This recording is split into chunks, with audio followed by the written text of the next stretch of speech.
Agradecemos a los participantes que apaguen sus micrófonos. La moderación del panel la va a hacer la doctora Jimena Bonilla.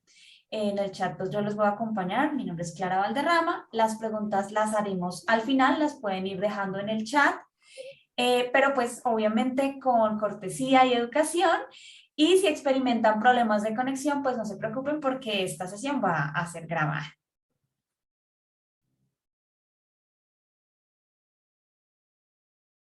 Bueno, estamos al tanto para iniciar. Ustedes nos dirán en qué momento.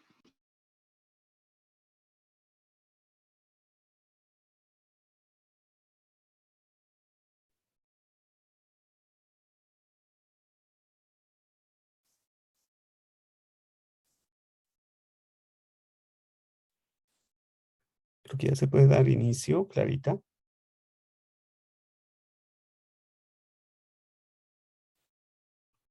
Al micrófono.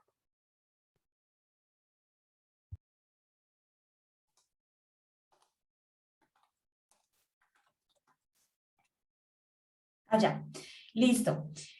Bueno, lo que les contaba, las reglas de la sesión, pues realmente esperamos que tengan pues algunas preguntas, que podamos interactuar por el medio del chat y les damos la bienvenida pues con los editores. Vamos a presentar a la doctora Jimena Bonilla y al doctor Álvaro Quintero, que son los editores y pues que van a comenzar. El doctor Álvaro Quintero iba a hacer una introducción, ¿entendí yo? No, realmente no. Solo mi colega Jimena.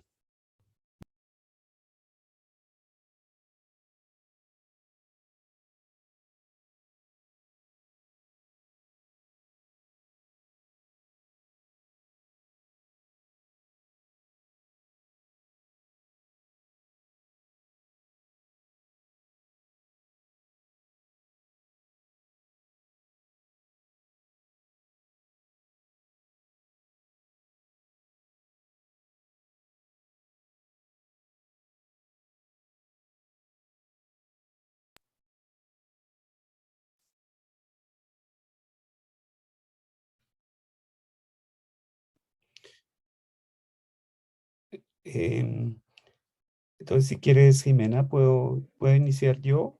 Ahora sí. Ah, ok. Ahora sí. Bueno, muchas gracias. Buenas tardes, qué pena con estos problemas técnicos que de vez en cuando tenemos que enfrentar, pero estamos aquí en el lanzamiento de la revista Colombian Applied Linguistics de este año. Tenemos aquí a dos autores representantes de dos de los artículos que están publicados en este último número. El profesor John Jairo Biafra, la profesora Vitalia Bachón y el profesor Antonio Quintana, tres de los autores de nuestra revista. Entonces, pues debido a que hemos tenido un poquito de problemas con el tema técnico, pues vamos a iniciar con la introducción de los autores para no hacer esperar más al público. Muchas gracias. Vale, pues el profesor John Jairo Biafra cursó su pregrado en Filología e Idiomas en la Universidad Nacional de Colombia, tiene maestría en Lingüística Aplicada en la Universidad Francisco José de Caldas y un doctorado en Enseñanza y Adquisición de Segunda Lengua en la Universidad de Arizona. Actualmente es profesor asociado en la Escuela de Idiomas de la Universidad Tecnológica y Pedagógica de Colombia y su investigación se ha centrado en la educación de futuros maestros y maestras en ejercicio.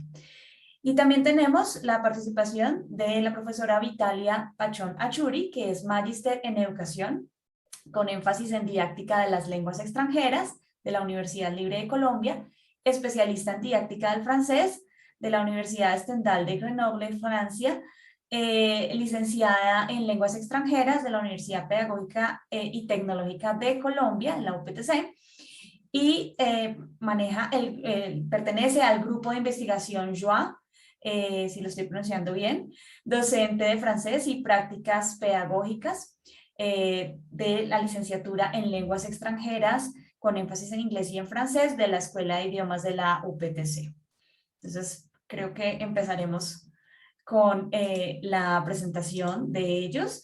Y el título del artículo es Acervo construido por futuros maestros de inglés y francés en su práctica en escuelas rurales.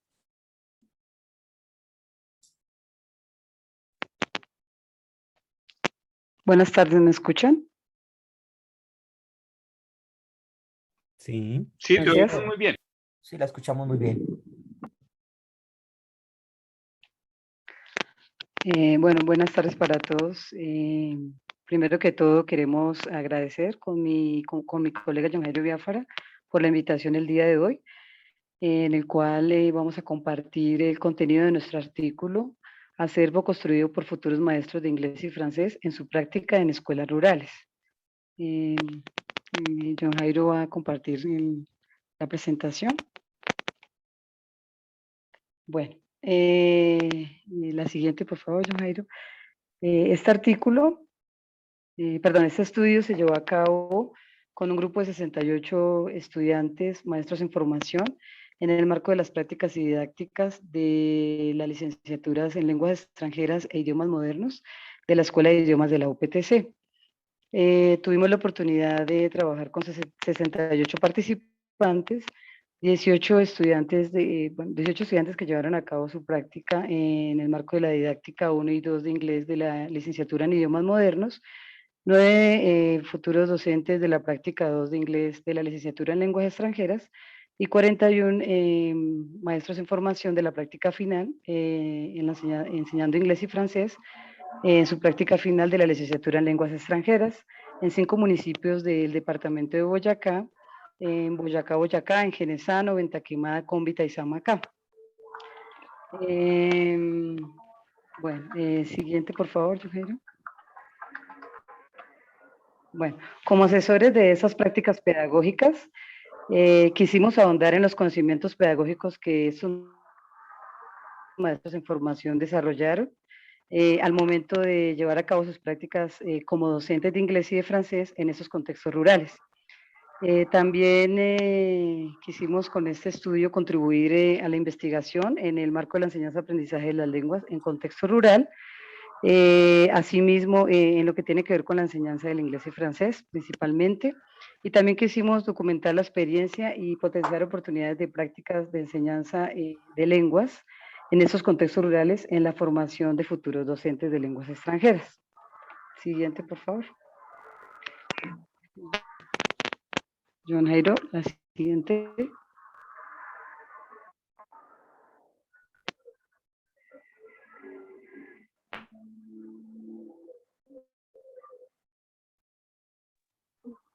¿Me están escuchando? Sí, sí estamos escuchando. Bueno, John Jairo, la siguiente, por favor. Gracias, no, está bien. No, la anterior, gracias. En cuanto al problema que encontramos, pues nos dimos cuenta que en la educación, en el marco de la enseñanza de las lenguas extranjeras, se ha enfocado más, se ha explorado más en el contexto urbano que en el trabajo en la escuela rural, porque pues de pronto esa exploración ha sido un poco incipiente en cuanto a este trabajo de la enseñanza de las lenguas extranjeras en las escuelas rurales. También encontramos que en el paso de la primaria a la secundaria, la exigencia de habilidades y de las competencias ha sido mayor cuando los niños pasan de primaria a secundaria. También que hay limitadas oportunidades de recursos materiales y humanos apropiados para la enseñanza de la lengua extranjera en estos contextos. Entonces quisimos explorar sobre los conocimientos que los futuros docentes desarrollaron durante la experiencia pedagógica como profesores de inglés y francés en este contexto rural. Para esto entonces formulamos la pregunta de investigación, la anterior, por favor, gracias. ¿Qué conocimientos referentes a los procesos pedagógicos en el marco de la enseñanza del aprendizaje de la lengua extranjera de inglés y francés construyen los participantes en el marco de sus prácticas en escuelas rurales de educación primaria? Siguiente, por favor. En cuanto a la metodología, bueno, se trató de un estudio de caso cualitativo en el que exploramos esta práctica pedagógica a partir en la enseñanza del inglés y francés, a partir de la experiencia vivida y contada por los participantes de este estudio. Para la realización de este estudio, para la recolección de datos, se llevó a cabo mediante la aplicación de una encuesta y de una entrevista. En primera medida llevamos a cabo la encuesta, que tenía como objetivo en primer lugar encontrar los antecedentes de los participantes en relación con su experiencia como aprendices de una lengua extranjera, y en segunda medida la construcción de conocimientos en relación con la práctica pedagógica enseñando el inglés y francés en el contexto rural. Los datos recolectados en esta encuesta se analizaron con la ayuda de la estadística descriptiva y la codificación temática. Enseguida, para ahondar en estas temáticas y en estos datos recolectados y analizados, llevamos a cabo una encuesta con 26 participantes voluntarios, en la cual se realizaron preguntas preparadas con antelación y otras a partir de las respuestas de los mismos participantes.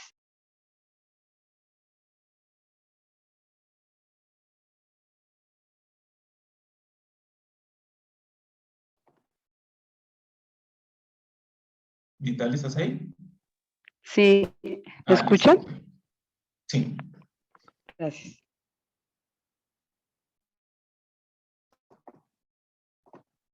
Voy a continuar entonces hablando un poquito de los hallazgos del estudio, y antes de eso quiero hablar un poquito de la parte teórica que nosotros, digamos, lo consultamos, porque pues no hubo tiempo de hablar de esto de allá porque el tiempo no está tampoco bastante. Entonces, para darle un sentido a nuestros hallazgos y para también darle un fondo a nuestra investigación, nosotros trabajamos sobre todo en el concepto de Freeman y Johnson cuando hablan de la base de conocimiento de los maestros, cómo los maestros construyen conocimiento. Ellos lo trabajan desde una perspectiva sociocultural.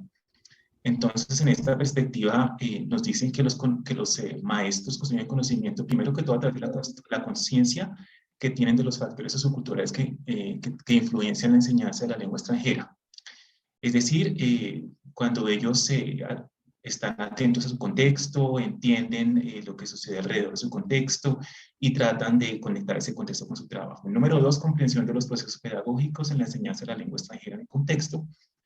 Obviamente nos dicen también que pues, los maestros construyen conocimiento en relación con esos procesos pedagógicos que son específicos a la lengua extranjera. Y en tercer lugar, nos dicen que también tiene que ver con la visión integral que ellos construyen los actores como factores en el proceso de aprendizaje, por ejemplo, ellos mismos como aprendices de la enseñanza de lenguas extranjeras. Entonces, son los 3 pilares que ellos discuten en ese sentido.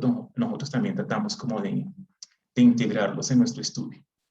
Entonces, el primer hallazgo del que quiero hablar lo bautizamos desmitificación de la pedagogía. Este hallazgo, en ese hallazgo entendemos desmitificación por lo siguiente. Nosotros en los contextos universitarios de aprendizaje de lenguas extranjeras, pues nosotros vemos que los estudiantes a través de sus lecturas, de sus estudios, o a través de su interacción con profesores o con estudiantes o compañeros también, ellos se encuentran con una serie de ideas, una serie de visiones de cómo se aprenden las lenguas extranjeras y cómo se enseña.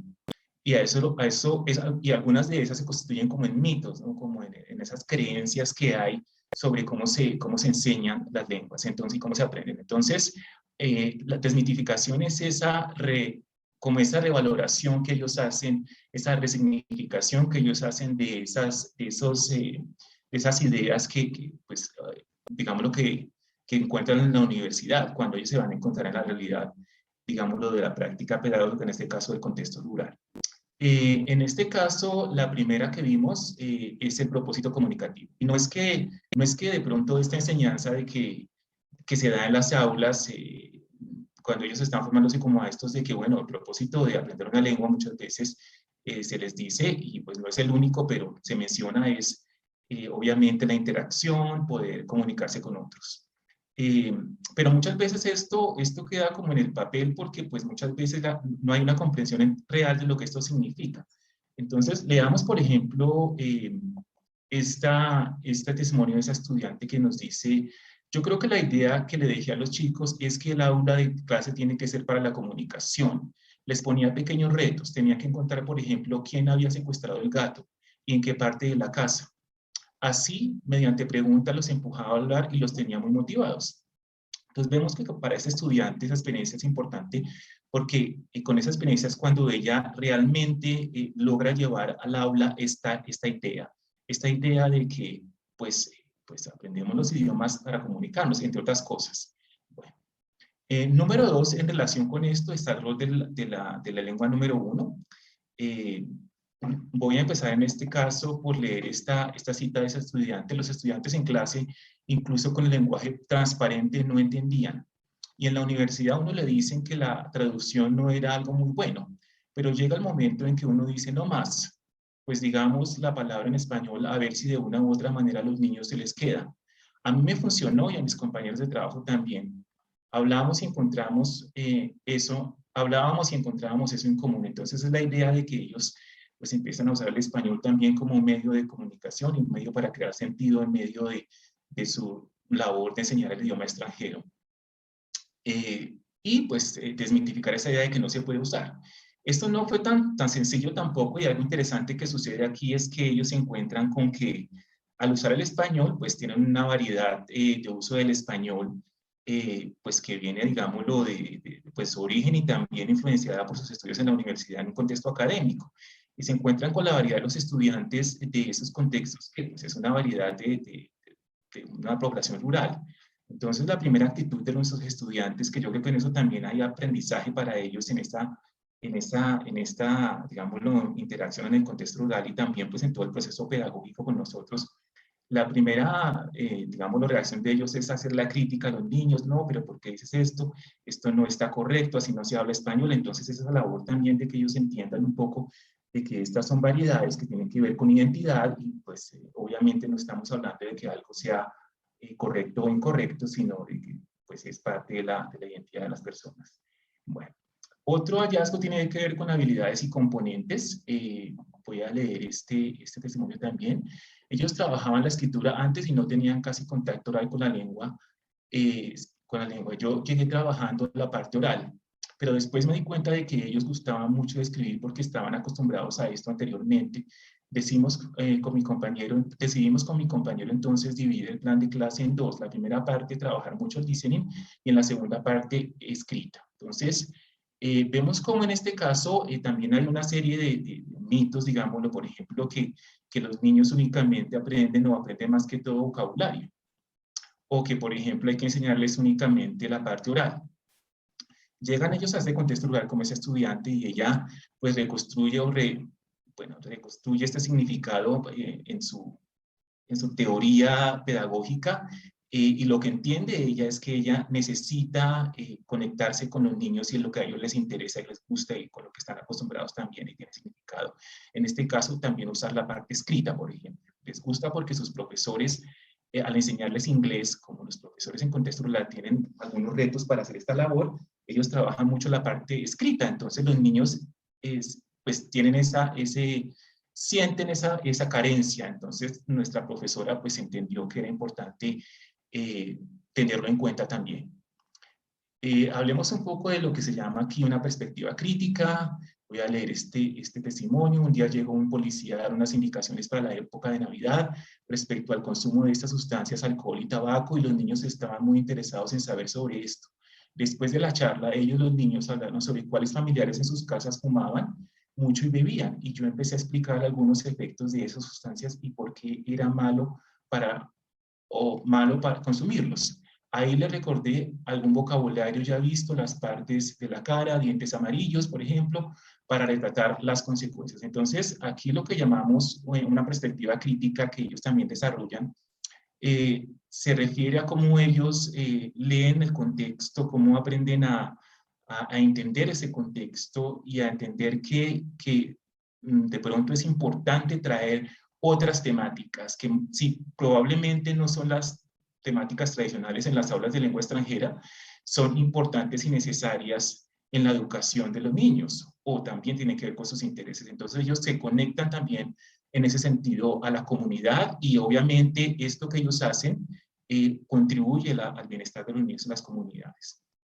Pero eso tampoco fue tan fácil porque allí hubieron tensiones, porque ustedes entenderán que los estudiantes entran a unas comunidades porque tienen una cultura particular, que tienen unas tradiciones particulares, tienen unas visiones de mundo particulares, y entonces se crearon unas tensiones con los padres de familia de pronto, en el sentido en que pues los padres de familia, pues ellos tienen unas ideas de concebir unas familias, unas ideas religiosas, unas ideas de qué hacer en su tiempo libre, y pues esto generó tensión, pero en medio de esas tensiones yo creo que los estudiantes, los maestros practicantes pudieron conectarse de todos modos en esta perspectiva crítica que yo estaba mencionando. El segundo conjunto de hallazgos del que quiero hablar es la conexión de nuestros estudiantes con la parte de escuela nueva, y cómo a través de esa conexión también desarrollan conocimiento pedagógico. Por ejemplo, esta estudiante nos dice: creo que es un desafío enfrentar un salón de clase con niños de diferentes edades y asimismo preparar un plan de clase para todos. Lo mejor es reconocer su nivel y hacer uso de diferentes estilos de aprendizaje y de todos los recursos que ellos tengan al alcance, pues son personas que quieren saber más del mundo. Entonces, aquí estamos hablando de escuela nueva. Escuela nueva es este modelo que el gobierno de Colombia ha impulsado para las regiones rurales, sobre todo aquellas escuelas que quedan en veredas y que son de primaria, donde no hay un número de estudiantes muy grande y tenemos un profesor en un salón de clase con niños de preescolar hasta quinto, y entonces el salón pues está distribuido de una forma en que hay unos niños que están en segundo y pues están en un espacio, los de tercero en otro espacio, kinder en otro espacio, pero todos en el mismo salón, y el profesor al mismo tiempo está trabajando con todos. Ese es el modelo de escuela nueva a grandes rasgos, para que los que no lo conocían.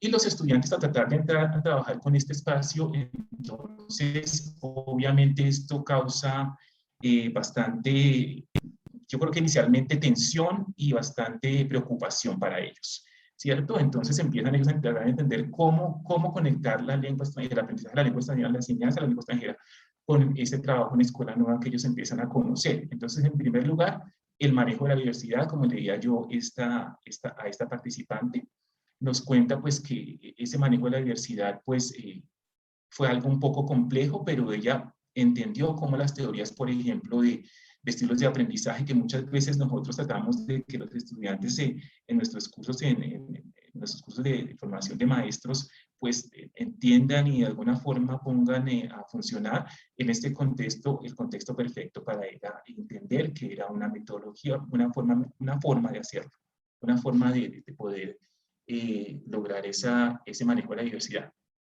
Trabajo colaborativo, también, que es una característica de escuela nueva, entonces fue aprovechada por ella para conectarse con lengua extranjera.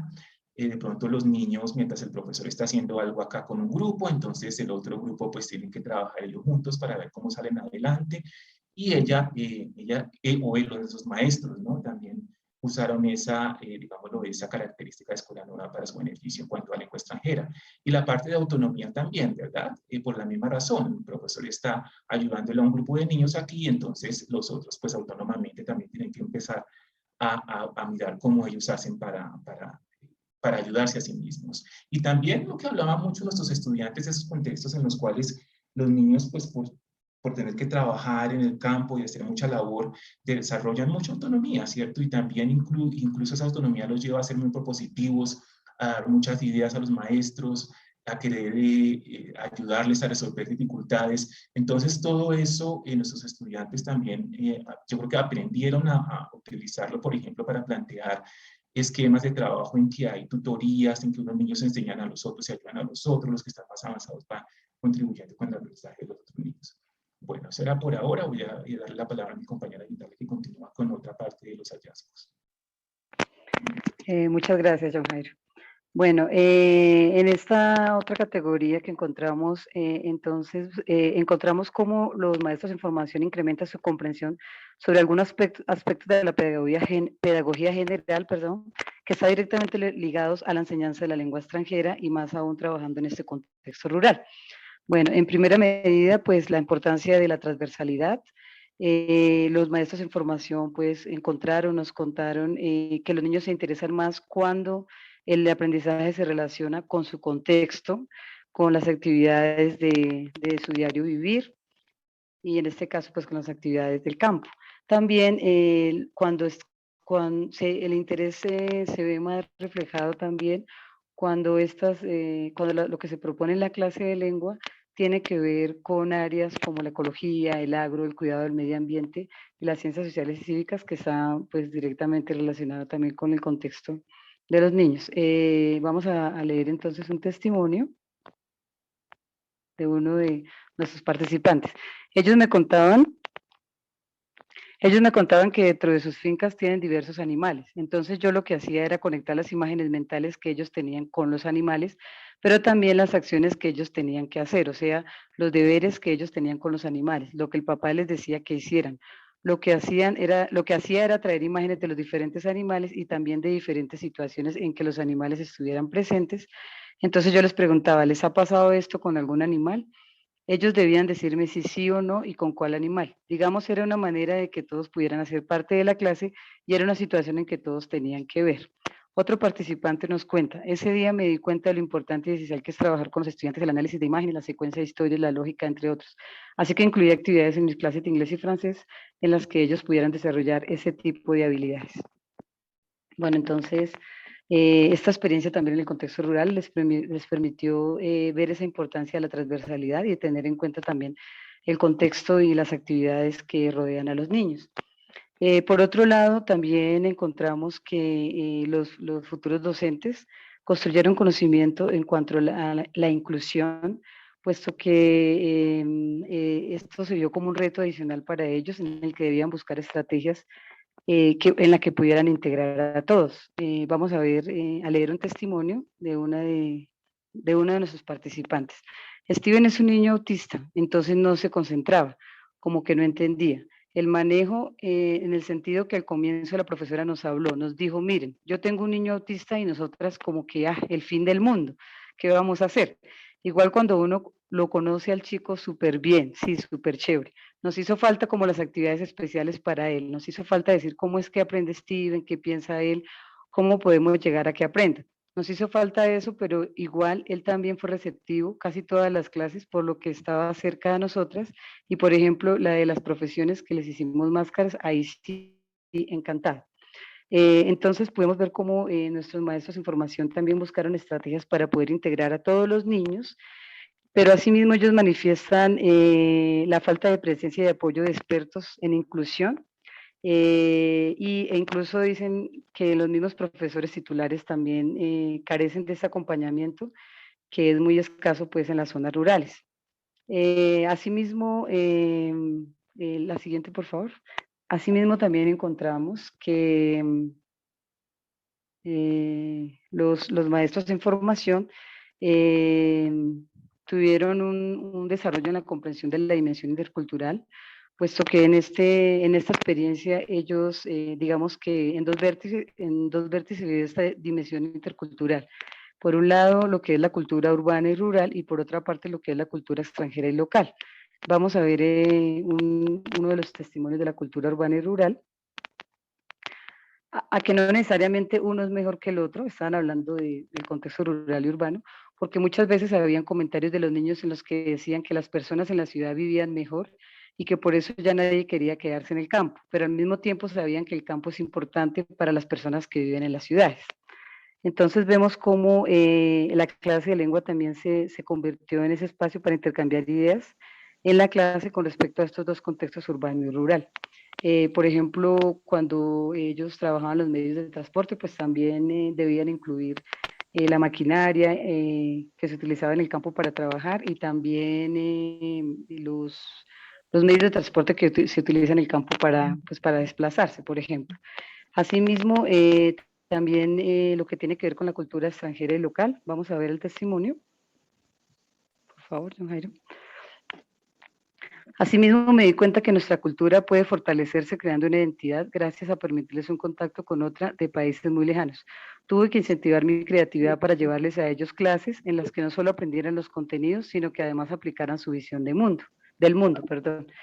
Esto nos permitió ver que los futuros maestros comprendieron el impacto que tiene la práctica pedagógica, la enseñanza de la lengua extranjera, en lo que tiene que ver con la construcción también de la identidad. No solamente entonces en lo que es la cultura urbana y rural, sino también en la cultura extranjera y local. A continuación, mi compañero nos hablará de las conclusiones y algunas implicaciones pedagógicas.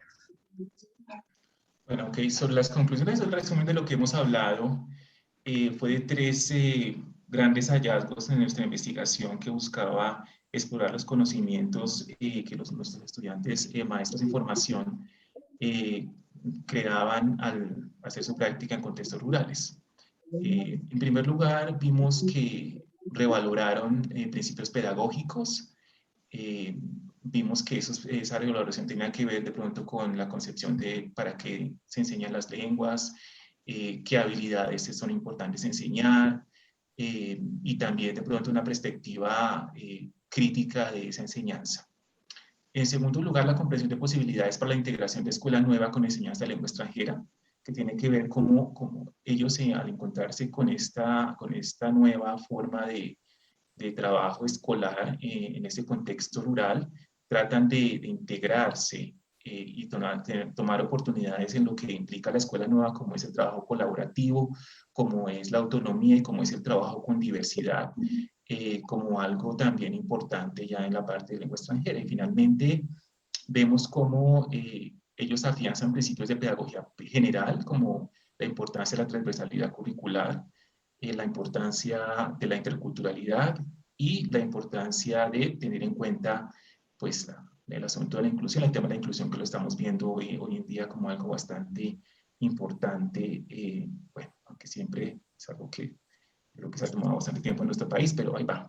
Bueno, respecto a la parte de implicaciones, este trabajo nos parece importante a nosotros, nos ha parecido importante porque nuestras universidades pensamos que necesitan todavía, tienen mucho camino que recorrer todavía en la formación de los maestros, teniendo en cuenta contextos específicos. De pronto los currículos que manejamos en las universidades tratan de ser, o me imagino que es la idea, como tener una tendencia un poco más global en cuanto a que el estudiante o el maestro, futuro maestro, pueda llegar a diferentes lugares a hacer su trabajo, pero la realidad es que por ejemplo, para llegar a esos contextos rurales, pues yo creo que nuestros maestros necesitan más formación en ese aspecto, no únicamente en nuestra universidad, yo creo que es algo a nivel nacional. Entonces, una primera implicación es que la formación de docentes con énfasis en perspectivas críticas y críticas en el sentido de la pedagogía, la cultura y el lenguaje debe ser fundamental, que la integración de componentes en la formación pedagógica para trabajo con estudiantes que presentan necesidades especiales y en contextos de alta diversidad también debe ser algo esencial.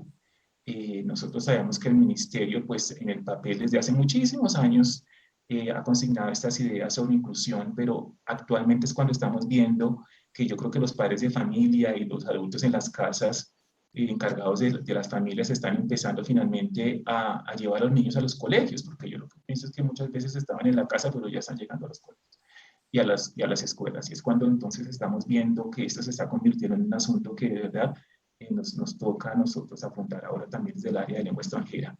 Y finalmente el fortalecimiento de la perspectiva sociolingüística sociocultural, por ejemplo, el ejemplo, para la redundancia que daba yo sobre cómo nuestros estudiantes en un momento critican la forma de hablar de nuestros niños del campo, y eso implica pues que necesitamos que ellos también desarrollen unas visiones de lo que implica trabajar en este sentido pedagógico con el lenguaje, que envuelvan la sociolingüística y los estudios socioculturales, para poder entender que esto se trata de variedades y se trata de asuntos que netamente tocan la identidad, y por eso deben ser respetados y valorados, porque son la riqueza que tenemos, por ejemplo, como colombianos.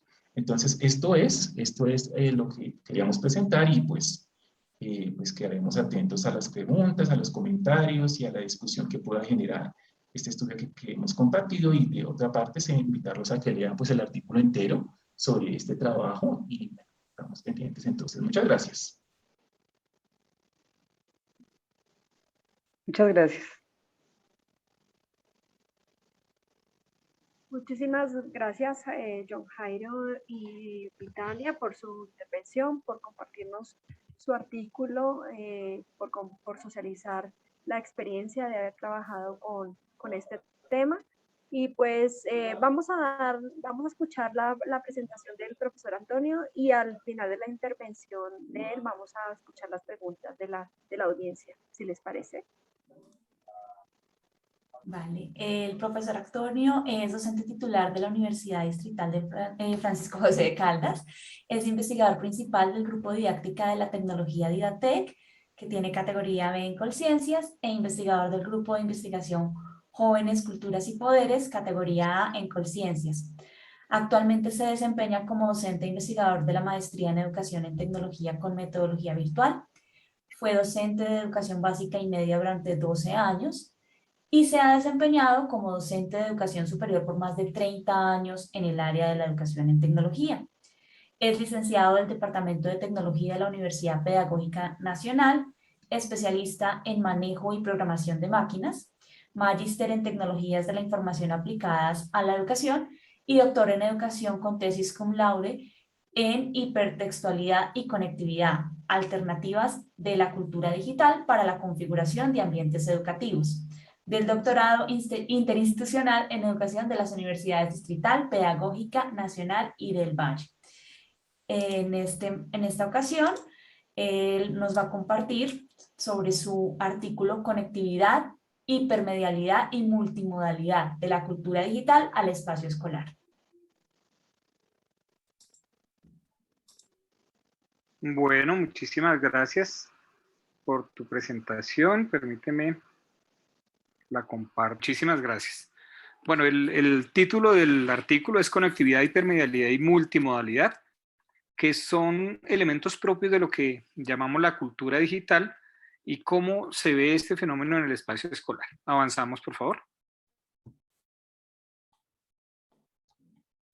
Bien, el problema que se plantea surge de tratar de establecer qué elementos permiten describir las prácticas educativas de sujetos, profesores, estudiantes que participan en entornos hipermedializados e interconectados. Eventualmente algunos de ustedes dirán, pero bueno, es que ya los espacios están interconectados y hipermedializados. Esta pandemia nos mostró que eso realmente no es así. Por lo anterior, digamos, este problema tiene plena vigencia en tanto trabajamos en un entorno que tiene unas características de conectividad y uso de dispositivos. Se utilizaron tabletas digitales que nos permitieron mirar y hacer una descripción de estas prácticas educativas. Avanzamos, por favor. Bien, el problema surge en un recorrido personal en el que ya hace bastantes años vengo trabajando y preguntándome acerca de qué potencialidades tienen las tecnologías digitales de la información y la comunicación para lo educativo.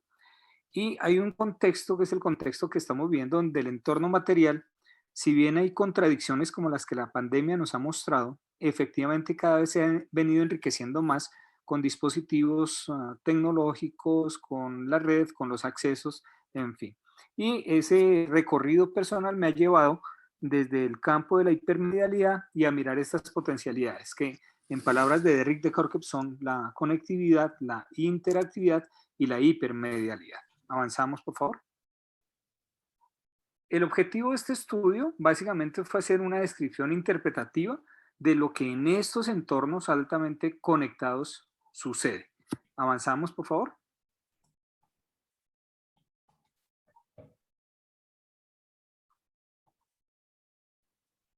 Bien, la perspectiva teórica desde la cual se asumió este estudio, avanzamos, básicamente tiene dos grandes líneas: hipermedia y lectoescritura y conectividad y aprendizaje. Avanzamos, por favor. En hipermedia y lectoescritura, algunos de los componentes tienen que ver con la realización del uso de hipermedia para favorecer procesos y estrategias cognitivas propias de unas formas nuevas del lenguaje, que no solamente incluye unos nuevos modos de representación y comunicación, sino sobre todo que esos nuevos modos están interconectados entre ellos, que es lo que caracteriza a la hipermedia. Avanzamos, por favor.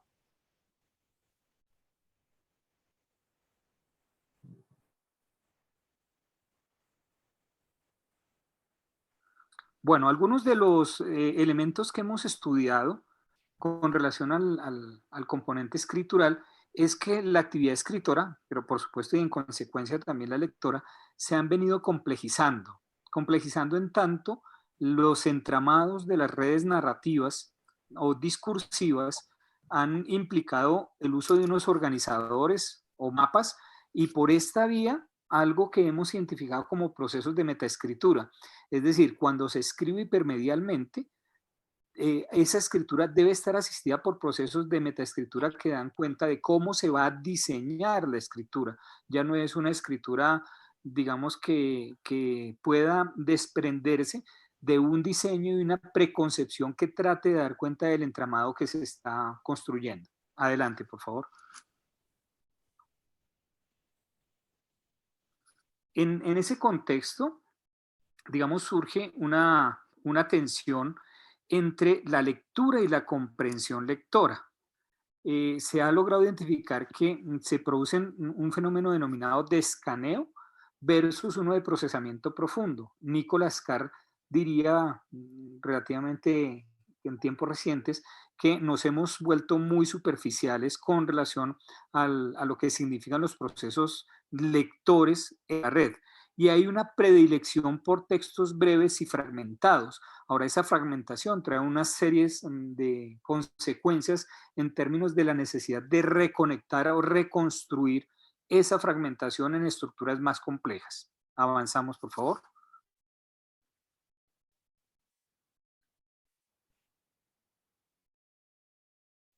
En los estudios que realizamos previamente y que también se dan en el contexto internacional, en la lectura y la escritura hipermedial identificamos que hay un favorecimiento de la autonomía para los escritores. Si bien se complejizan, la posibilidad de tener autonomía con relación a los diferentes cursos de la ruptura de la linealidad hace que la autonomía emerja con una fuerza muy interesante. De otro lado está el trabajo colaborativo entre los estudiantes, el cooperativo con dirección de los agentes profesores y algo que se denomina de interdependencia positiva en la medida en que se hace reconocimiento del trabajo del otro a la vez que se hace reconocimiento del trabajo propio en los procesos lectoescriturales. Avanzamos, por favor.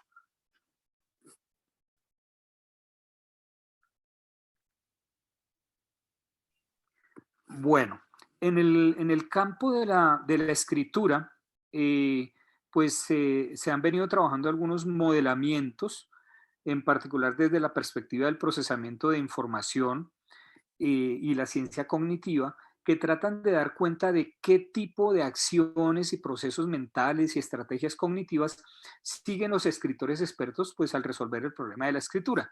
Sin embargo, esta escritura o estos modelos están reducidos a, digamos, a la escritura que llamaría aquí tradicional, no a la escritura hipermedial. Por lo tanto, se hace necesario avanzar en el estudio de las nuevas prácticas de lectoescritura con modelos emergentes que se ajusten de mejor forma o manera a estas nuevas maneras de escritura. Adelante, por favor.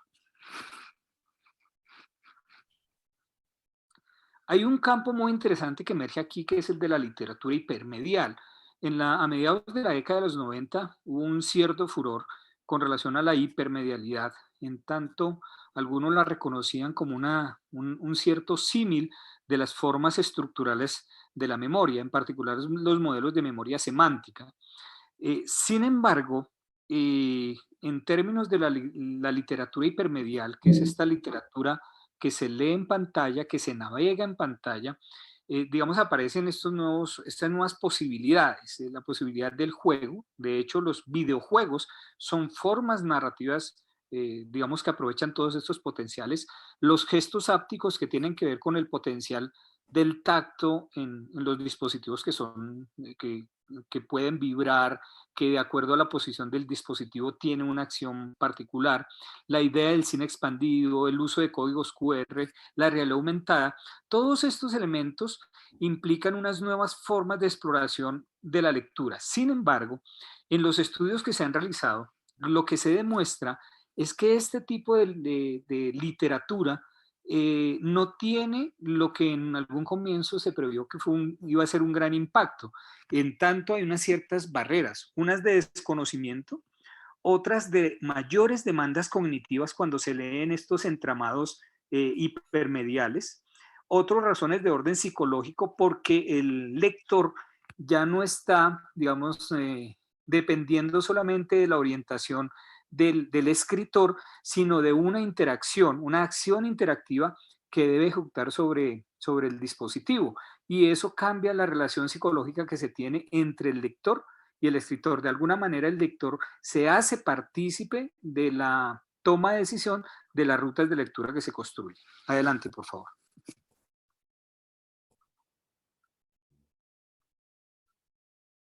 Bueno, la otra línea teórica es la conectividad del aprendizaje. Avanzamos, por favor.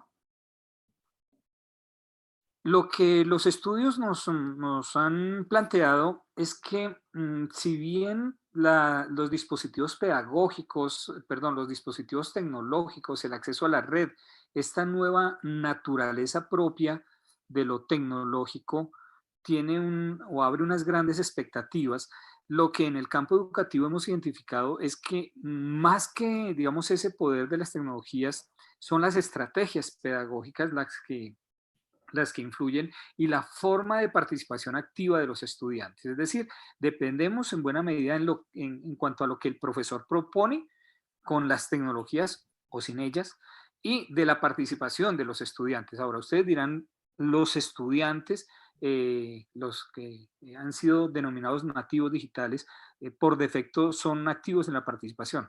La respuesta es que no necesariamente, o el tipo de actividad de los estudiantes no necesariamente es del carácter intelectivo o intelectual.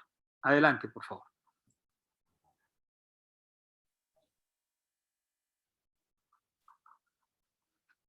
Algunos beneficios con relación a la interacción con estas tecnologías, la motivación, la posibilidad del trabajo colaborativo, el desarrollo de habilidades para la escritura y la comprensión de textos hipermediales. Varios estudios han demostrado, algunos han demostrado que la escritura hipermedial influye en las competencias de la escritura tradicional. Permítame utilizar el tradicional entre comillas, por favor. Sin embargo, otros estudios muestran que hay unas grandes dificultades de la comprensión lectora cuando se asume la lectura de textos hipermediales. Estamos hablando, por ejemplo, de los últimos estudios de competencias lectoras y de comprensión lectora en ambientes en línea, por favor. En ambientes en línea y que valoran esas nuevas formas de conectividad, de entrelazamiento que complejiza, como lo decimos en un comienzo, estas nuevas formas para la lectura. Adelante, por favor.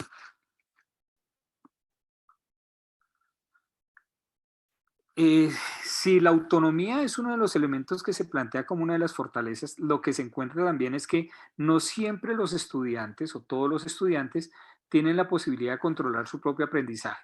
Y aquí lo que se ha encontrado es que dependiendo del tipo de estudiante, si es independiente o es dependiente de campo, hay una cierta incidencia en ese éxito del que hablamos, porque los hipermedios que tienen unas estructuras navegables no necesariamente permiten al estudiante seguir rutas y reconocer esas rutas de manera autónoma. Muchos de ellos necesitan asistencia y no necesariamente los hipermedios la tienen, por lo menos no aquellos que no tienen agentes inteligentes. Avanzamos, por favor.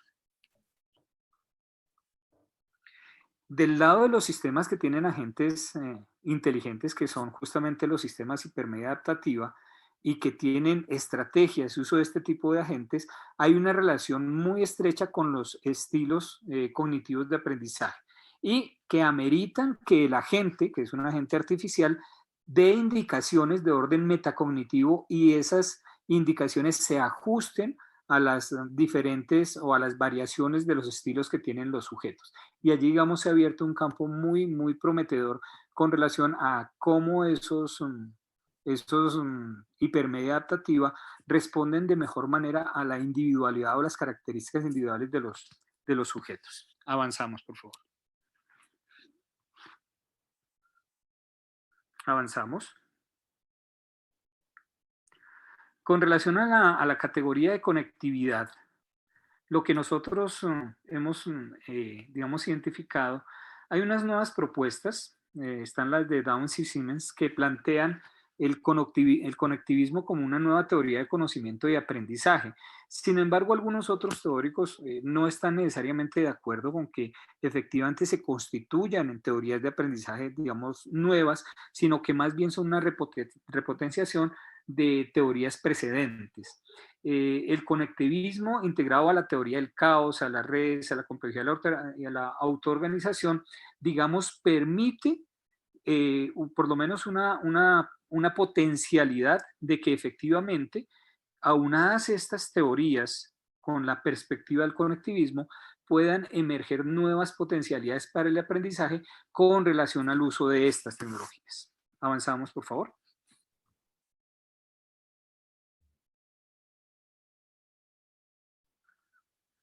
Digamos que de la conectividad y el trabajo en red se han encontrado experiencias muy positivas, sobre todo en educación superior, pero la valoración y el acceso a la red es heterogénea. A pesar de que se diga que la generación es una generación altamente conectada o hiperconectada, lo que nosotros hemos identificado es que eso no necesariamente es cierto para la totalidad. Hay grandes variaciones con relación a la población, tanto de los más jóvenes como los más adultos. Los procesos de autonomía dependen más de las interacciones de los sujetos y de lo que sería el enganche que tengan los sujetos con los entornos digitales. La valoración de los entornos personalizados de aprendizaje. Cada vez tenemos más posibilidades de establecer, de construir nuestras propias redes de aprendizaje a partir de los múltiples recursos que encontramos en la red. El uso de banda ancha en las escuelas. Algunos estudios han mostrado que resultan perjudiciales con relación a la medición de los exámenes de estado. En particular, hay varios estudios en España y en Francia que mostraron que escuelas con una alta conectividad iban en detrimento de los niveles de logro en los exámenes nacionales. Esto se explica básicamente por los mayores niveles de dispersión y digamos, el atentado que se da contra los procesos de atención cuando se dispone de estas tecnologías. Avanzamos, por favor.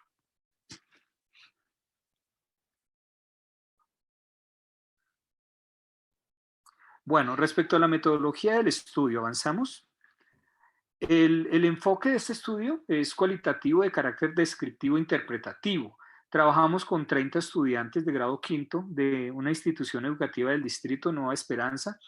Es un colegio estrato 2. Iban 30 estudiantes regularmente. Tuvimos 2 escenarios de este estudio durante aproximadamente 10 meses de trabajo. Un escenario era la escuela, el colegio mismo, que tenía unas condiciones de conectividad, de tabletas y por supuesto de disposición a trabajar con el proyecto. El proyecto trabajaba una semana, toda la jornada escolar era dedicada al proyecto y en la siguiente semana se iba al laboratorio de Ático, el edificio de alta tecnología o el centro de alta tecnología de la Universidad Javeriana. Allí se cuenta con un laboratorio, ahorita verán algunas imágenes, en el que hay alta conectividad y tabletas digitales para todos y cada uno de los niños. Por supuesto que es un entorno que tiene unas características poco distintas. El tiempo de observación, como les decía, 10 meses, incluyendo la etapa de preparación con los profesores que iban a trabajar en el proyecto. Avanzamos, por favor.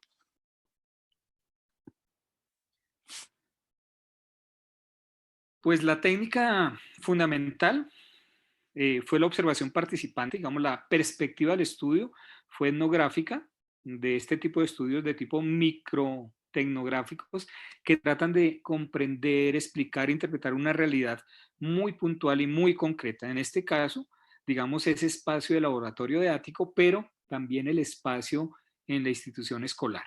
Avanzamos, por favor. Los instrumentos para la recolección de información, pues diarios de campo, videograbaciones de manera permanente y desgrabaciones a su vez, análisis de productos de los estudiantes y entrevistas semiestructuradas que iban dando durante todo el proceso de observación. Avanzamos, por favor.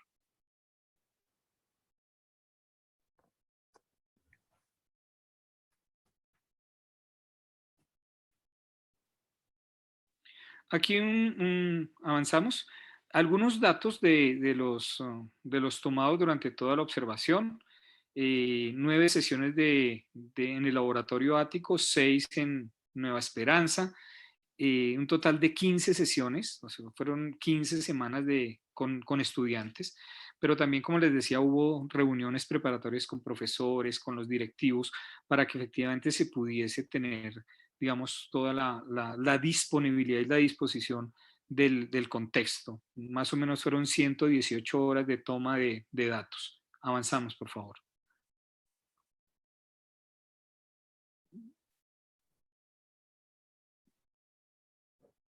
Bueno, ya en términos de los datos logramos identificar estas familias dentro de Atlas T, como estas 4 grandes categorías: aspectos de orden pedagógico, cultura digital, conectividad e hipermedialidad. Como ustedes se dan cuenta, lo que aparece allí como el número son número de citas y hay una saturación importante del número de ellas. Avanzamos, por favor.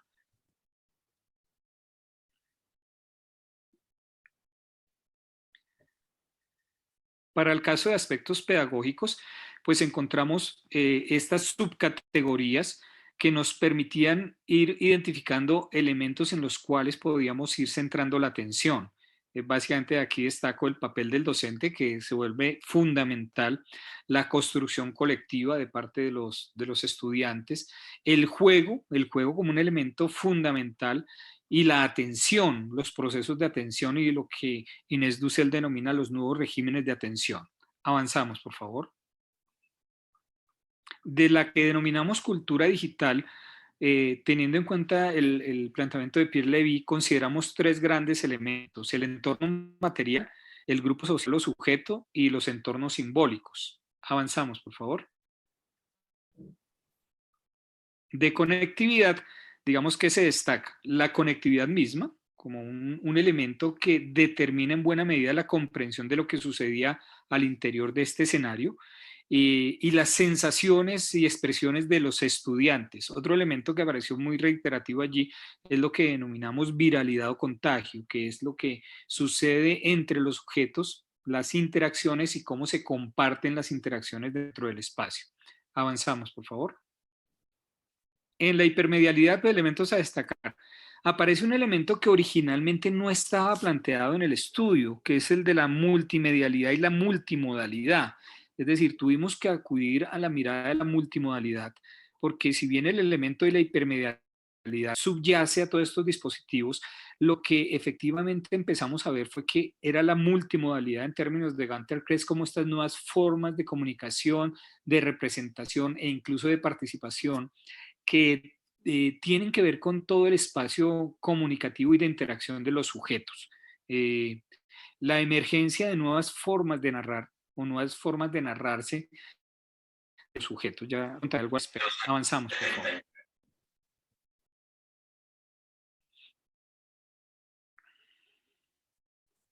Bueno, acerca de los hallazgos que son más destacados o los más destacables para que quedaron, digamos, en este artículo referenciados. El espacio común hipermedio. La hipermedialidad siempre, digamos, está fuertemente asociada a las pantallas digitales. Lo que nosotros encontramos en este estudio es que el hipermedio de alguna manera salta de esa bidimensionalidad de la pantalla y se ubica en el espacio tridimensional. ¿A qué nos estamos refiriendo aquí? Pasemos a la siguiente, por favor.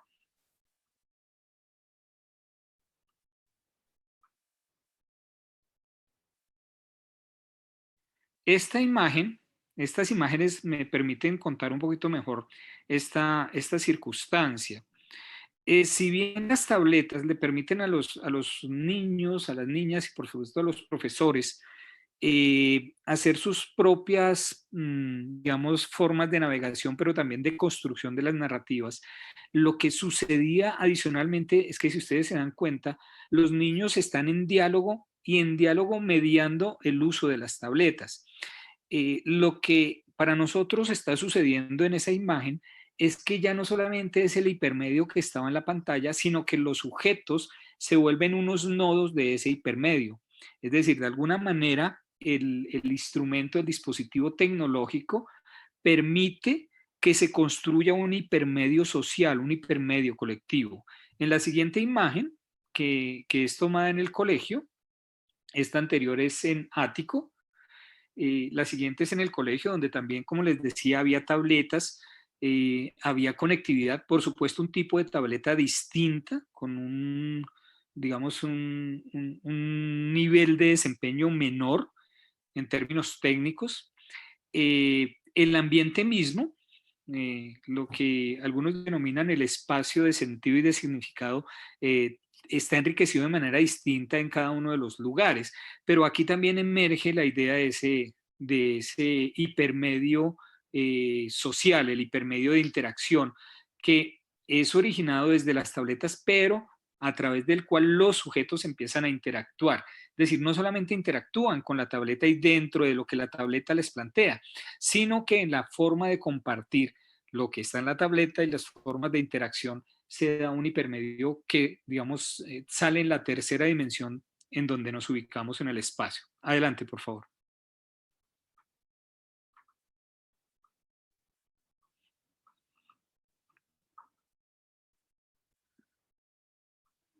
Entonces, por eso hablamos aquí del compartirse. Y es como las tabletas operan como una cierta ortopedia, una extensión de cada uno de nosotros, pero es una extensión además que tiene que ver con algo muy relevante para nosotros, y es que son las operaciones intelectuales las que se comparten aquí, pero también los afectos y las emociones. Eso lo que hace es que se genere un lenguaje que está asistido y expandido a partir del uso de la tableta.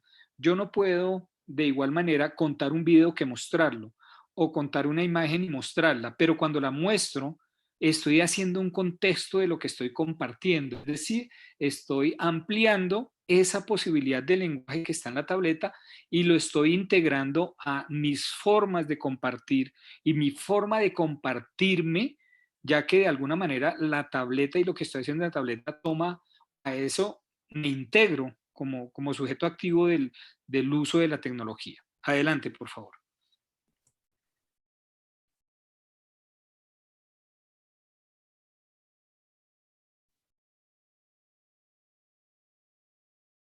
Yo creo que todos estamos viendo como en cámara lenta. Entonces, el hipermedio social es como, digamos, las tabletas hacen que los sujetos actúen como unos agentes, que tengan agencia, que actúen, que compartan y producen multimodalmente. ¿Qué es esta producción multimodal?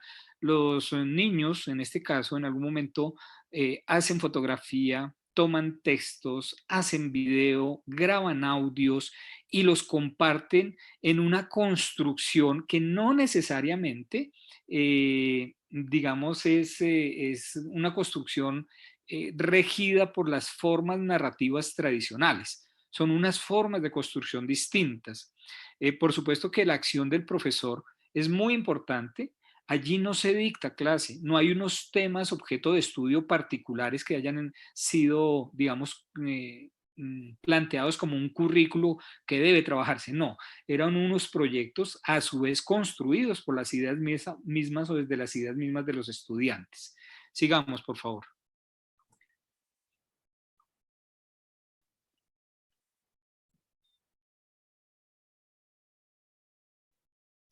Bien, entonces, uno de los primeros elementos con los cuales me enfrenté es que de alguna manera como investigador yo tenía la previsión del surgimiento de la hipermedialidad, pero lo que surgió fue la multimodalidad. Y mi explicación es la siguiente. Resulta que en el trabajo con las tabletas, pero también sucede con los celulares, hay lo que se llama una arquitectura de encapsulación y separación de programas y datos. ¿Eso qué significa? Que no necesariamente es posible con las tabletas y con los celulares integrar segmentos de información de manera coherente en un cuerpo o una estructura más grande. Me estoy refiriendo a un hipermedio.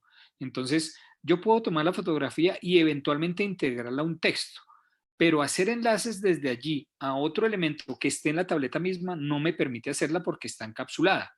Eso hace que aparezcan entonces unas escrituras ya distintas. Entonces, escritura que se origina en la oralidad, que de hecho la utiliza cuando graban ellos, la escritura y el uso de los dispositivos y aplicaciones digitales. ¿Cuáles aplicaciones?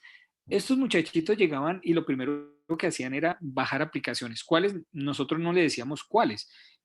Bueno, la gran mayoría de estas aplicaciones eran juegos, pero también otro tipo de aplicaciones que además se utilizaban para jugar.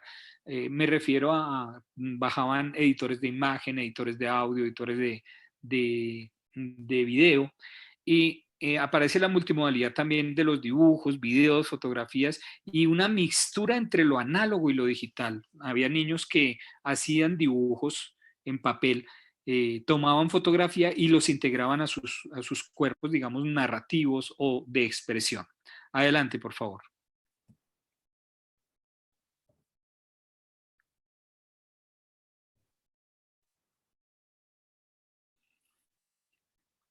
Vamos lentamente avanzando.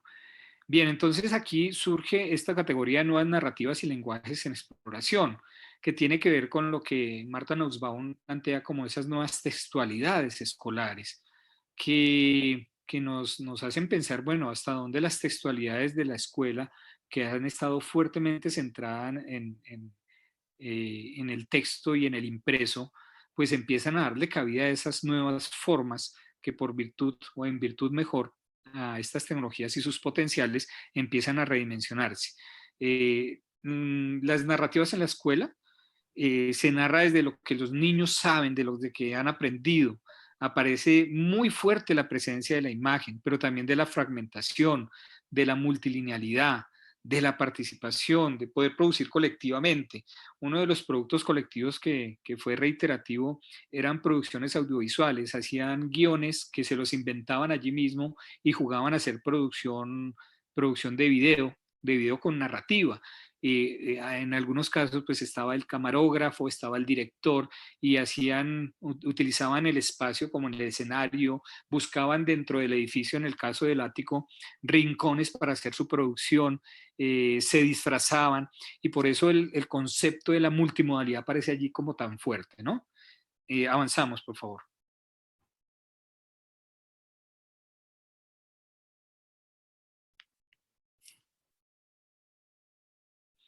Bueno, no me voy a detener aquí en aspectos pedagógicos porque son muchos elementos, discúlpeme, avancemos esos, por favor.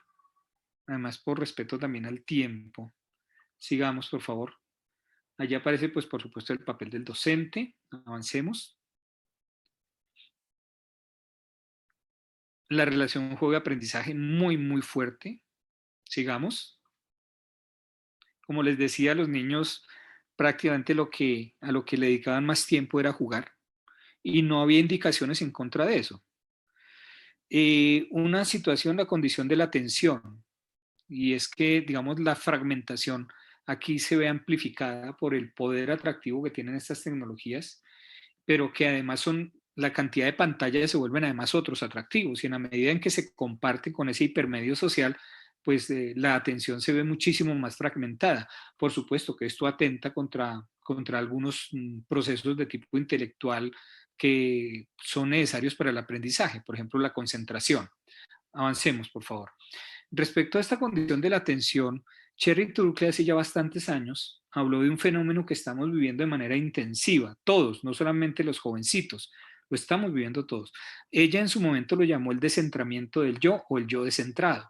Y es que todas estas pantallas, sigamos por favor, todas estas pantallas reclaman nuestra atención. Eventualmente alguno, en este momento si ustedes miran, tiene una cantidad de pestañas en su navegador, pero también tienen el celular, el cual también reclama atención.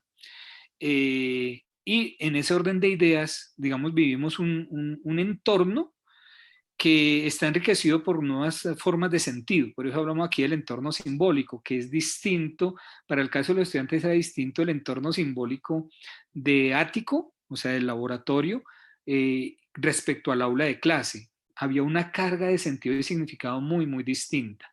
Avancemos, por favor.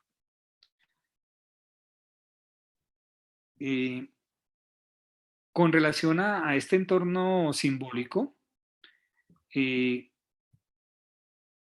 está el otro elemento que es el entorno material, pues que está enriquecido con las tabletas y todo tipo de aplicaciones, todo lo que se encuentra y se puede descargar en la tableta, pero también todo aquello que está en la red misma. Ustedes saben que la tableta de hecho no tiene un disco duro y no lo tiene porque las tabletas, al igual que los celulares en buena medida, están diseñados para trabajar en línea, para trabajar en la nube. Avanzamos, por favor.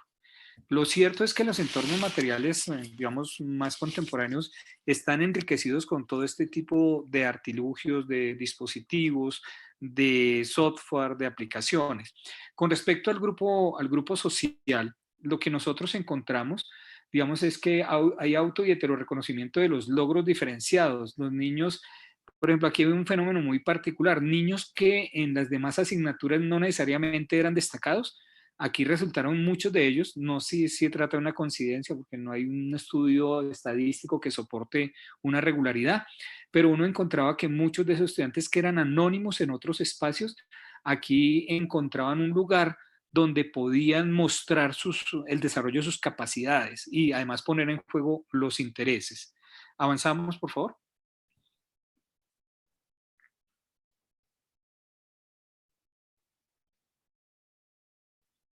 De eso que estoy hablando ahí al final de lo desplazamiento de lo cooperativo a lo colaborativo. Lo cooperativo es aquello que está más centrado en el trabajo que orienta el profesor. En la medida en que se va avanzando en los procesos, los niños van ganando en apropiación del espacio y ellos son los que proponen los proyectos, la forma de desarrollarlos, el cómo se organizan, en fin. Algunas conclusiones es que definitivamente el espacio físico, dadas estas configuraciones, aparece el hipermedio social en términos de lo intraindividual. Intraindividual es yo mismo con la tableta, interindividual cuando lo comparto con otro y grupalmente porque además la tableta se podía compartir para todo el grupo con una pantalla grande que podía compartir cualquier integrante del curso. El juego definitivamente fue un elemento fundamental que les permitió apropiar algún tipo de habilidades de orden técnico, pero que además después les sirvió por transferencia para otro tipo de habilidades y aprendizajes en aplicaciones que no necesariamente eran juegos. Sobre los efectos de la fragmentación de la atención, es que efectivamente esto reclama que los docentes tengan en consideración que eso va a suceder cuando tenemos estos entornos y que eso amerita de unas estrategias que permitan convocar, centrar la atención cuando corresponda. Es decir, la centralidad de la atención no necesariamente debe ser todo el tiempo, porque en los espacios de personalización y de centramiento pues tienen lugar también. Las percepciones de los estudiantes, cómo reconocer los espacios de manera distinta, cómo reconocían el laboratorio ático como algo, como una aventura, como algo fascinante. En tanto la escuela, a pesar de que tenían las tabletas, que tenían conectividad, lo veían como algo rutinario, además signado o marcado por la tarea. Como Jesús Martín Barbero dijera, la tarea se volvió una impronta de la escuela y los niños lo saben perfectamente. Digamos que la hipermedialidad, la multimedialidad y la conectividad deben ser utilizados más que como dispositivos tecnológicos, como dispositivos pedagógicos y deben integrarse a la cotidianidad de la vida escolar, porque de alguna manera ya lo están en la vida por fuera de la escuela. Bueno, me disculpan un poco lo atropellado de la presentación. Agradezco su atención y pues quedo al tanto de los comentarios o preguntas. Muchísimas gracias.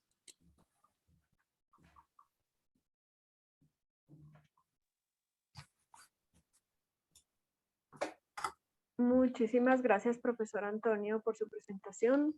Muchísimas gracias a los dos presentadores también, el profesor John Jairo y la profesora Vitalia, por su presentación. Entonces estamos, pues sí, lamentablemente tuvimos una jornada bastante ardua hablando de tecnología, pero al mismo tiempo combatiendo con la tecnología para que nos dejara hacer la presentación, pero bueno, así son las cosas. Entonces, pues tenemos, está planeado que en esta parte haya preguntas de la audiencia, al igual que pues haríamos como una conversación un poco corta sobre los aspectos que se han presentado de los artículos y pues que nos compartan un poco más de la experiencia que fue llevar a cabo pues esta publicación.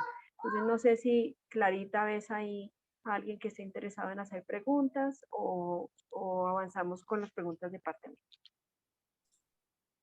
En el chat no tengo preguntas, pero los invitamos a que las vayan haciendo si surgen.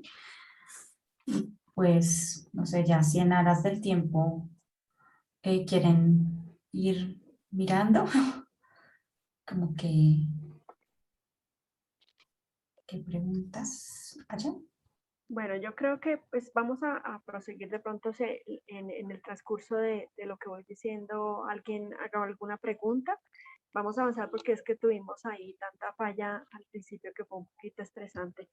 Pero bueno, primero que todo, pues decir que en estos dos últimos números de donde salieron los artículos, donde ustedes están presentando el día de hoy, pues tuvimos también la idea de tener dos temas que son, digamos, bastante importantes en el campo de la enseñanza y el aprendizaje de lenguas, pero también muy contrastivos, ¿no?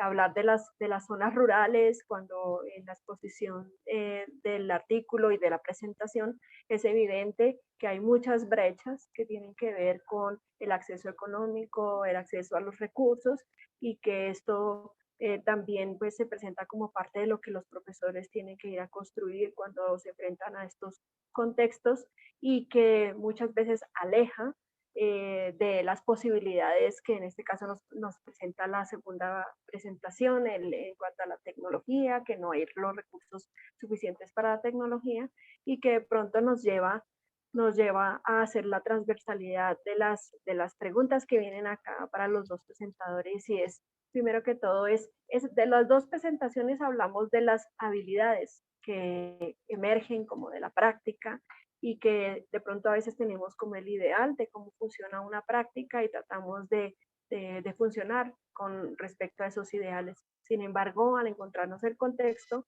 vemos que hay diferencias en tanto a lo que es lo ideal y lo que ocurre en la práctica real.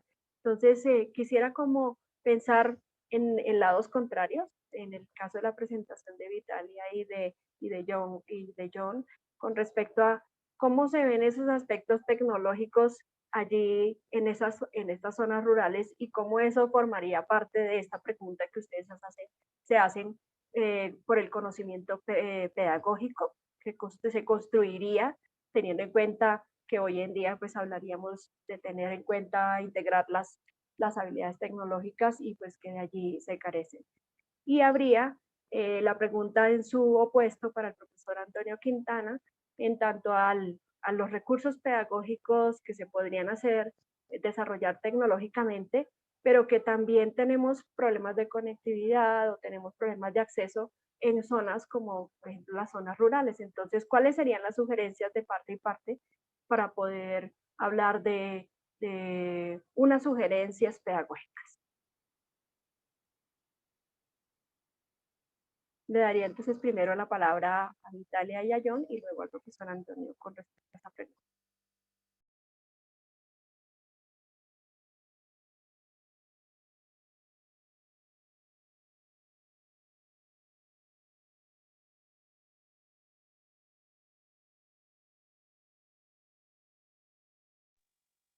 No me digan que no funciona el micrófono de nuevo.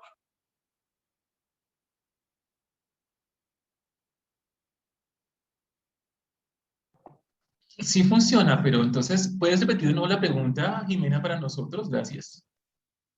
La pregunta para ustedes es con relación a, teniendo en cuenta que en esas zonas rurales hay también carencia de recursos y que hoy en día podríamos decir que se necesita el acceso a lo tecnológico y que tenemos que trabajar desde lo remoto. Y, ¿cuáles serían como las sugerencias con respecto a cómo diseñar o pensar en la construcción del conocimiento pedagógico y la conexión de las tecnologías en estas áreas específicas de las zonas rurales? ¿Cómo lo ven ustedes?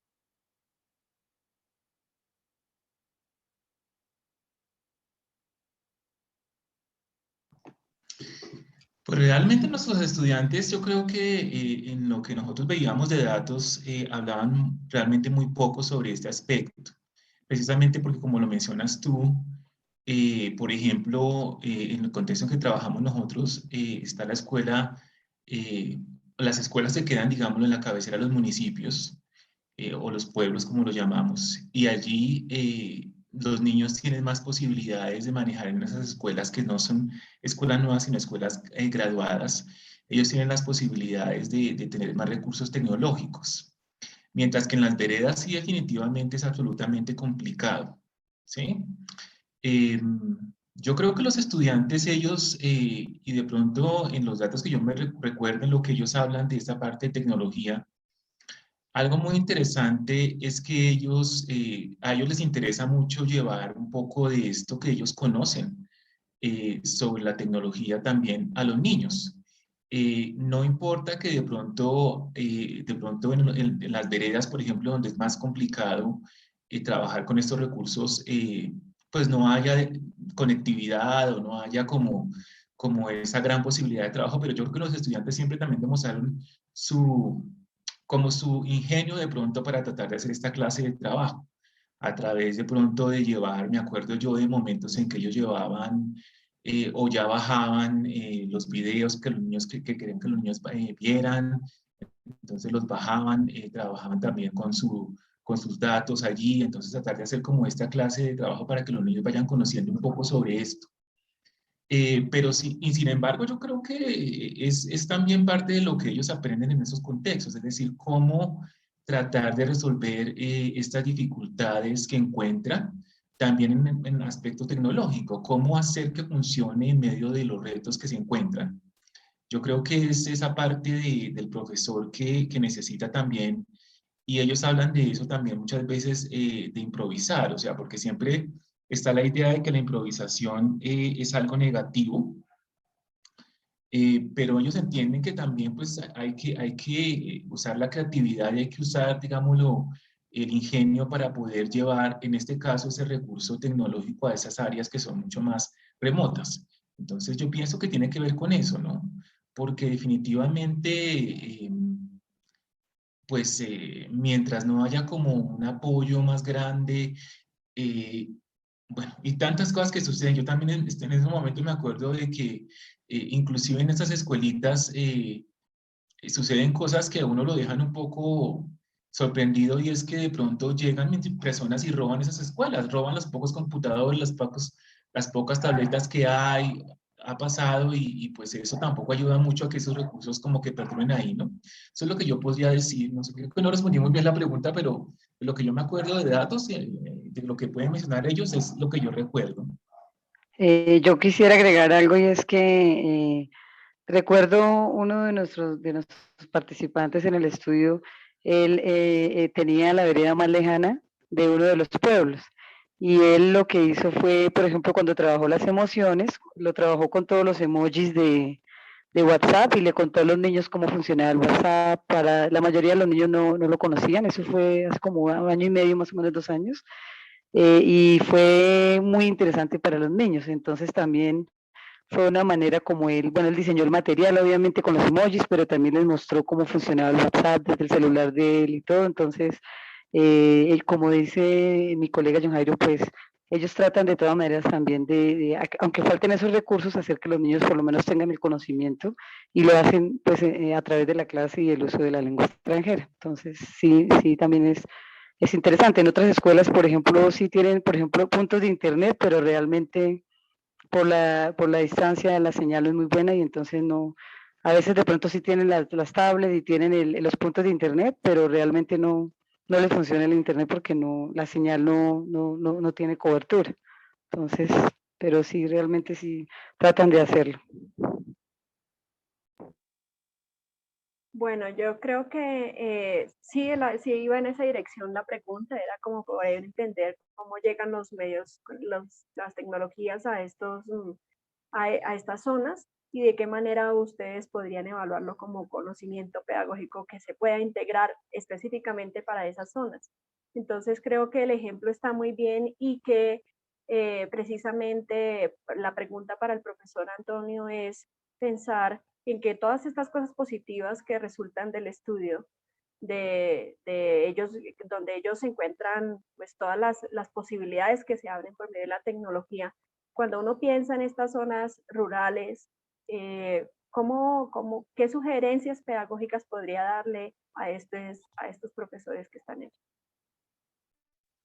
Bueno, lo primero que tendré que decir es que, como ustedes se dieron cuenta, este estudio yo tuve que hacerlo en un laboratorio, pero en la escuela también, y por acuerdo con las directivas estaban las tabletas, se gestiona la conectividad, y son casos excepcionales. Este es un colegio estrato 2, o sea, casi que podemos decir que es rural, en ese sentido. Mire, yo voy a hacer una reflexión que parte de una entrevista que le hice hace ya varios años al profesor Alberto Cañas, que creó el software CIMAP Tools.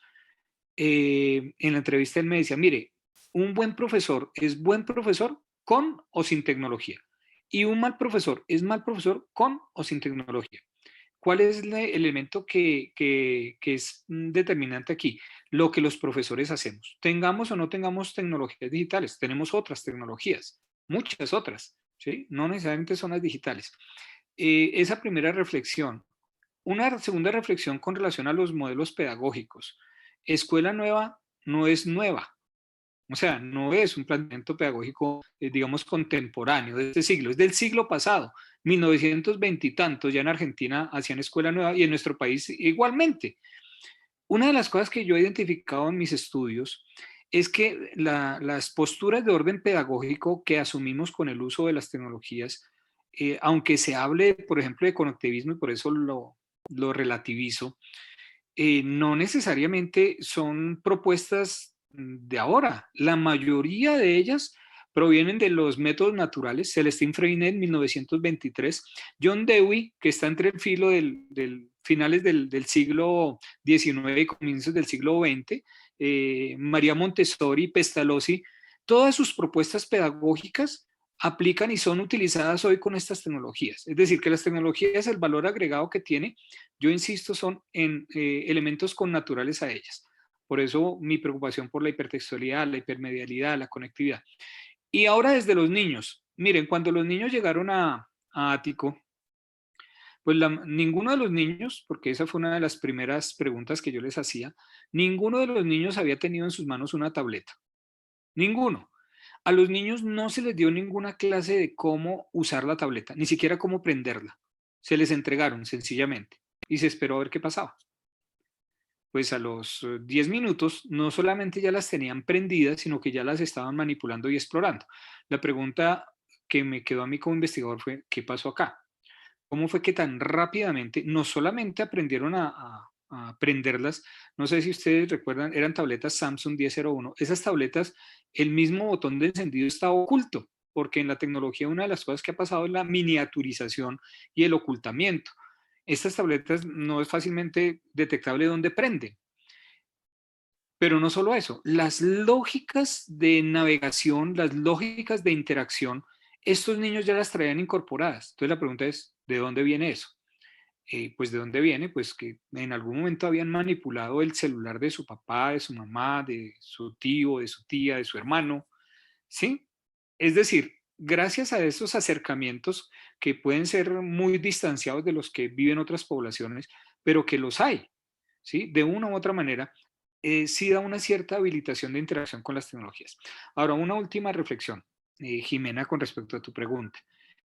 El problema no es de lo rural y lo urbano, y la pandemia nos lo demostró en el pleno centro de Bogotá, ¿sí? No, ni siquiera en la periferia, en el centro de Bogotá, muchos niños y niñas no tenían acceso, no tenían los dispositivos o no tenían conectividad, entre otras cosas porque la conectividad tenía que distribuirse en 4, 5 o 6 personas de la familia.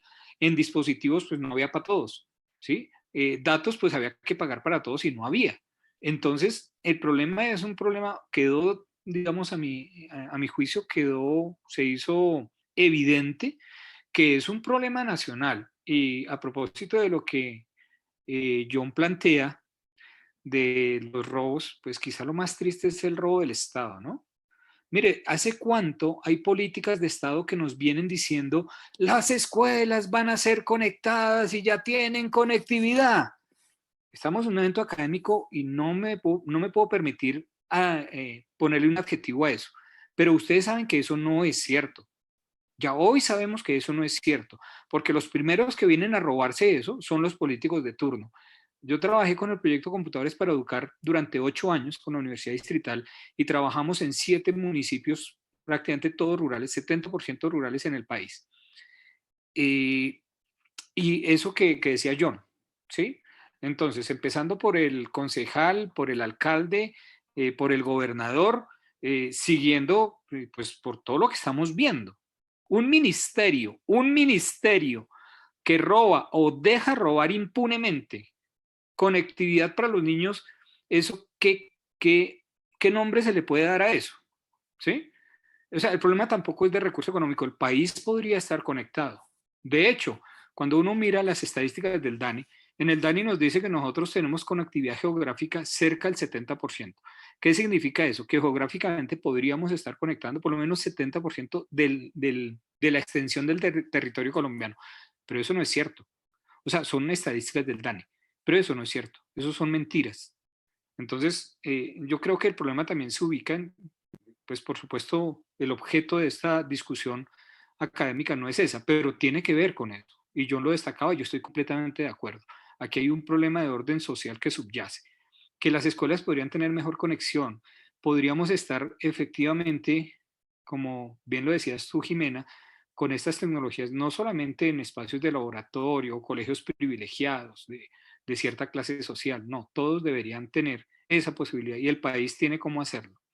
Y por supuesto nos falta más investigación para comprender cómo son estos fenómenos y cómo pedagógicamente, y volviendo a la frase del profesor Alberto Cañas, cómo buenos profesores pueden potenciar su trabajo con tecnologías. Esa es mi reflexión, Jimena. Muchas gracias. Muchas gracias, profesor Antonio y John Jairo y Vitalia por sus contribuciones. Yo tengo unas preguntas que también son específicas, voy a tratar de ser bien concreta. El profesor Antonio nos habló bastante sobre el tema de las nuevas características de la lectoescritura y de la intervención de la hipermedialidad, y pues estas sugiere que todas estas nuevas formas de escrituras muy posiblemente no las hemos explorado lo suficiente también para tener las alternativas pedagógicas para ofrecerle a los estudiantes estas nuevas direcciones. No sé si ya en el avance, en el trabajo que ustedes han llevado, esto ya se ha identificado de una manera un poco más sistemática para que se pudiera dar como unas claves de cómo se podría organizar esta nueva direccionamiento sobre las formas de escritura, las nuevas formas de escritura. Sí, por supuesto. Miren, la hipermedialidad está en estas tecnologías desde hace aproximadamente 20 años, pero el mismo concepto de lo hipertextual o lo hipermedial en el espacio de la escuela no se ha incorporado en la discusión de los profesores. Y no estoy hablando de los profesores de lengua, no estoy hablando de todos los profesores, porque es que la hipermedialidad no es un problema sí tiene que ver con el lenguaje, por supuesto, pero tiene que ver más con modos de representación del conocimiento y de estados de conocimiento. Entonces, por supuesto, hay estudios que han determinado, no solamente en el contexto nacional, en el contexto internacional, que estas potencialidades no han sido plenamente exploradas y plenamente, sobre todo, investigadas, porque como lo mostraban algunos estudios y yo lo relataba aquí, algunos estudios muestran que eso puede llegar a ser perjudicial para el rendimiento de los estudiantes. Si no hay estrategias adecuadas, pues imagínense en una escuela que tiene plena conectividad, los niños conectados a sus tabletas, a sus celulares, si las tienen de mano, pues para cada uno en modelo 1 a 1, pues efectivamente se está atentando contra procesos fundamentales para el aprendizaje, como lo decíamos anteriormente, la concentración y la atención. Entonces, sí hay una sistematización respecto a eso, a esa, digamos, falta de exploración de esas potencialidades de investigación y sobre todo de acción de la escuela. ¿Qué hacer frente a eso? Es la pregunta. Bueno, formación de los profesores. En las facultades de educación es muy importante que se integren estas discusiones. Nosotros hace poco más de 10 años integramos en la Facultad de Ciencias y Educación de la Universidad Distrital una política de educación en tecnología y logramos incorporar en la formación de todos los licenciados un componente que llamamos educación en tecnología, donde se abordan estas reflexiones, estas potencialidades para todas las licenciaturas. Esa es como la vía que yo puedo ver, y por supuesto seguir haciendo investigación, porque es la forma de poder encontrar las mejores maneras de sacar provecho de estas potencialidades y no cometer errores que, o mejor dicho, reconociendo los errores que podemos cometer, no reincidir, porque pues podemos, a cambio de cualificar la calidad de la educación, hacer más democrática los accesos en tanto conocimiento y a las posibilidades de estas tecnologías. Podemos, si no valoramos adecuadamente esas potencialidades y lo que podemos hacer, pues podemos estar cometiendo errores. Y los hemos cometido, porque no necesariamente las tecnologías, necesariamente per se, el que un colegio tenga conectividad a computadores de última generación, eso no indica que tenga calidad en la educación. Y ahí nuevamente la reflexión de Alberto Cañas. Eso depende de lo que los profesores hagamos. Muchísimas gracias, profesor Antonio. Otra pregunta específica para Vitalia y John Jairo tiene que ver con, de pronto, un poco conectando los temas también, y es cómo han visto ustedes la evolución desde el tiempo de la pandemia en el trabajo con las áreas rurales. ¿Qué ha emergido nuevo que lleve a la reflexión de este conocimiento pedagógico? ¿De qué manera ha impactado esto en las áreas rurales con el trabajo que ustedes han desarrollado?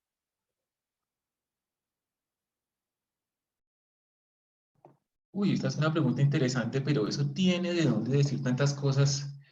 Que yo a mi compañera Vitalia precisamente le comentaba el otro día que sería interesante investigar esto por precisamente ver a los estudiantes de nosotros tratando de abordar la práctica en estos contextos a nivel virtual.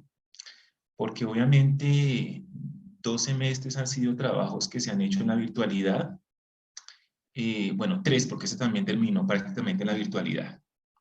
Entonces, yo creo que algo a lo que yo quiero hablar bastante es cómo esta virtualidad, pues por lo menos a nivel de área rural, ha llevado a los estudiantes también a entender aún más el contexto sociocultural de la ruralidad, sin estar inclusive ahí, pero entender, por ejemplo, los retos que se viven allí. Por un lado, pero bueno, quiero hablar de otra cosa que es también el rol de los padres de familia. Los estudiantes han tenido que entrar mucho en esa interacción con los padres de familia. Y eso ha sido muy interesante porque yo creo que nosotros antes, inclusive en los salones de clase de educación presencial, esa clase de interacción no se daba tanto.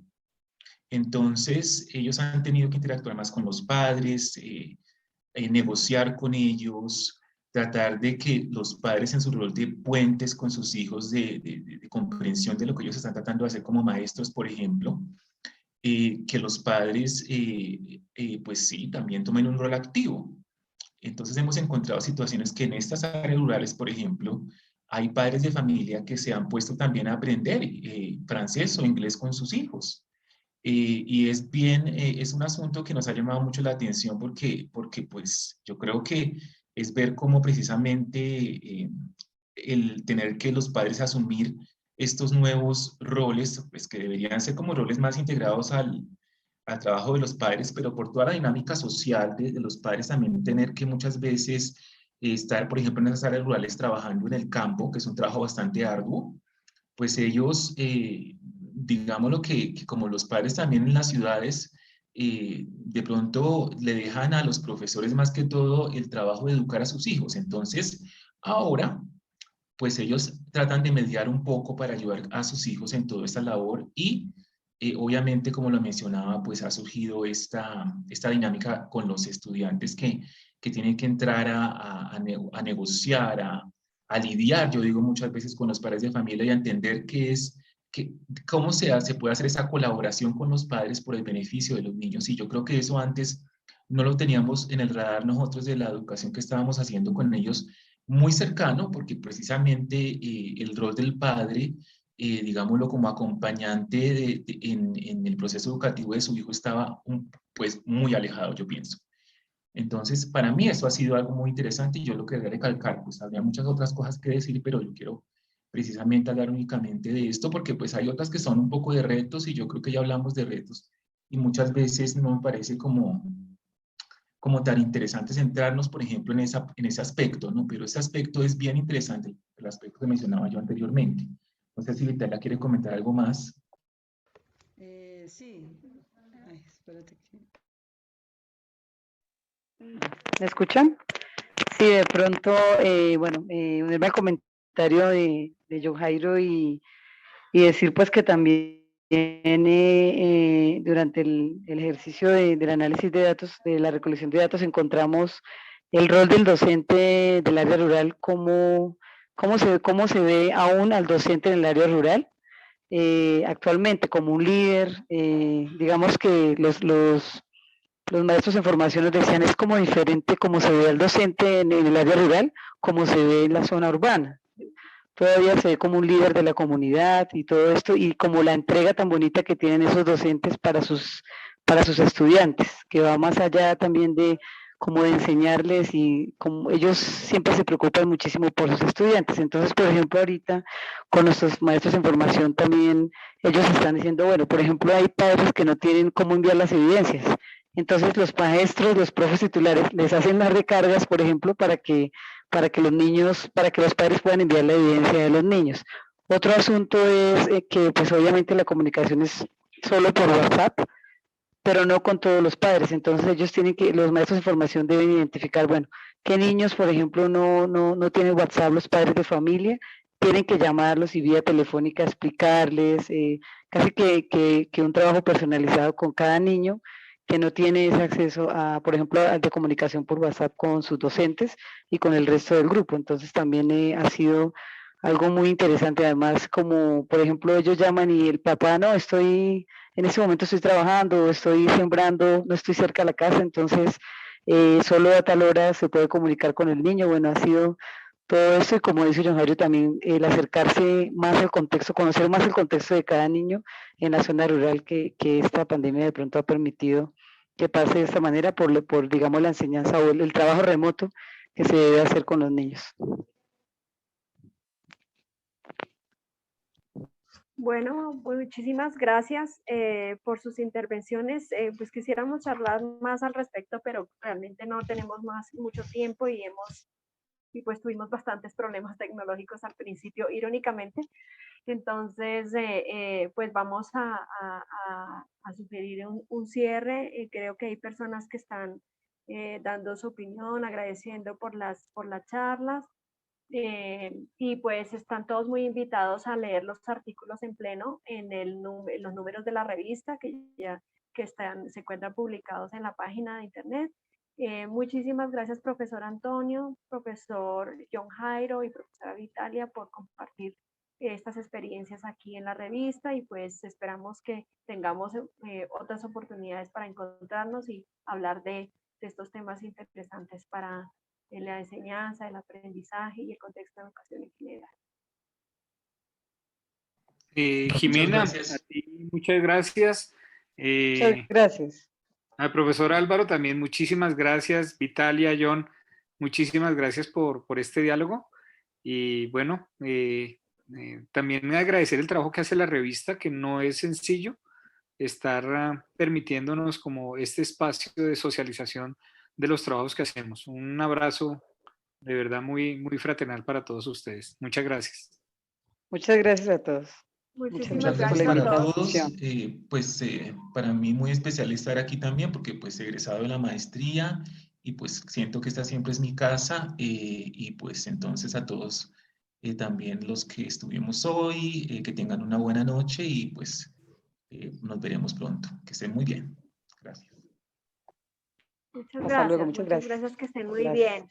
Muy grato verlos de nuevo. Hasta luego.